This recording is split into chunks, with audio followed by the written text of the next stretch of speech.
നവകവയത്രിയും അഹല്യ എന്ന തൂലികാനാമത്തിൽ അറിയപ്പെടുന്നതുമായ നാവായിക്കുളം സ്വദേശി ബിന്ദു സജീവിൻ്റെ കവിതാ സമാഹാരമായ മൗനരാഗപക്ഷി നീലാംബരി പബ്ലിക്കേഷൻസ് പുറത്തിറക്കി. കഴിഞ്ഞ ദിവസം നാവായിക്കുളം ശ്രീ ശങ്കരനാരായണ സ്വാമി ക്ഷേത്ര ഓഡിറ്റോറിയത്തിൽ മഹാനവമി ദിനത്തിലായിരുന്നു പുസ്തക പ്രകാശനം. Retired Kerala government joint secretary C Vijayan Nair കവിയും എഴുത്തുകാരനുമായ ഓരനല്ലൂർ ബാബുവിന് പുസ്തകം നൽകി പ്രകാശനം ചെയ്തു. ചടങ്ങിൽ നാവായിക്കുളം ശ്രീ ശങ്കരനാരായണ സ്വാമി ക്ഷേത്ര ഉപദേശക സമിതിയിലെ president doctor S Ajaykumar, secretary G Jayaraj എന്നിവർ സന്നിഹിതരായിരുന്നു.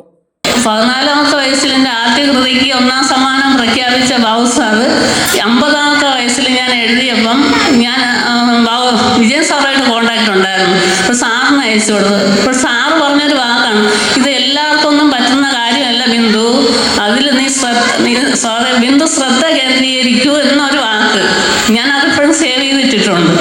അപ്പം ആ സാറിൻ്റെ ഒരു വാക്ക്, അപ്പോൾ എനിക്കിങ്ങനെ ഒരു അവസരം കിട്ടുമ്പോഴും എനിക്ക് ഗുരുദക്ഷിണയായിട്ട് കൊടുക്കാൻ പറ്റുന്ന ഇതേ പറ്റുള്ളൂ.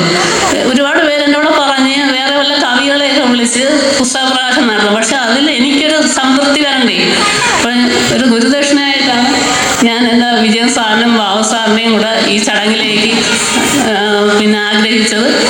അതിവിടെ വെച്ച് നടത്താൻ പറ്റി. എൻ്റെ കുറേ സുഹൃത്തുക്കളുണ്ട്, പിന്നെ എൻ്റെ ഏട്ടനും മോനും ഒക്കെ എന്നെ നിരുത്സാഹപ്പെടുത്താറില്ല, വലിയ പ്രോത്സാഹനമൊന്നും കിട്ടാറില്ല, എങ്കിലും ഉള്ളത് കൊണ്ട്